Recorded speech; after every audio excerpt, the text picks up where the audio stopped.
শুক্রবার বিকেলে গুমের শিকার ব্যক্তিদের স্মরণে এক স্মরণসভার আয়োজন করে মানবাধিকার সংস্থা অধিকার।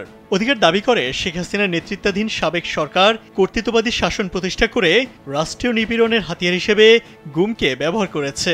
গোপন বন্দিশালার মাধ্যমে বিরোধী রাজনৈতিক ও সরকার বিরোধীদের আটক করে নির্যাতন ও বিচার বহির্ভূত হত্যা করা হয়েছে। এ সময় অধিকারের সিনিয়র রিসার্চার তাকসিম তাহমিনা গুম ও বিচার বহির্ভূত হত্যার বিরুদ্ধে র্যাব বিলুপ্ত সহ 10টি সুপারিশ তুলে ধরেন। সুপারিশগুলো হলো সব গুমের ঘটনায় স্বাধীন, নিরপেক্ষ ও স্বচ্ছ তদন্ত, নিখোঁজদের সন্ধানে জাতীয় কৌশল ও নীতিমালা প্রণয়ন, ফিরে আসা ব্যক্তিদের বিরুদ্ধে মিথ্যা মামলা প্রত্যাহার, সার্টিফিকেট অব অ্যাবসেন্স প্রদান ও ক্ষতিপূরণ নিশ্চিতকরণ, স্যান্ডেলিনা সো রূপচর্চায় আভিজাত্য, সাক্ষী ও ভুক্তভোগী সুরক্ষা আইন প্রণয়ন, সন্ত্রাস বিরোধী আইন 2009 বাতিল বা সংশোধন, র্যাব বিলুপ্তি, গুমের প্রমাণ নষ্টকারীদের বিচার আওতায় আনা, দ্রুত ও ন্যায় বিচার প্রক্রিয়া নিশ্চিতকরণ, ICPPED বাস্তবায়ন বা ফরেনসিক সক্ষমতা বৃদ্ধি।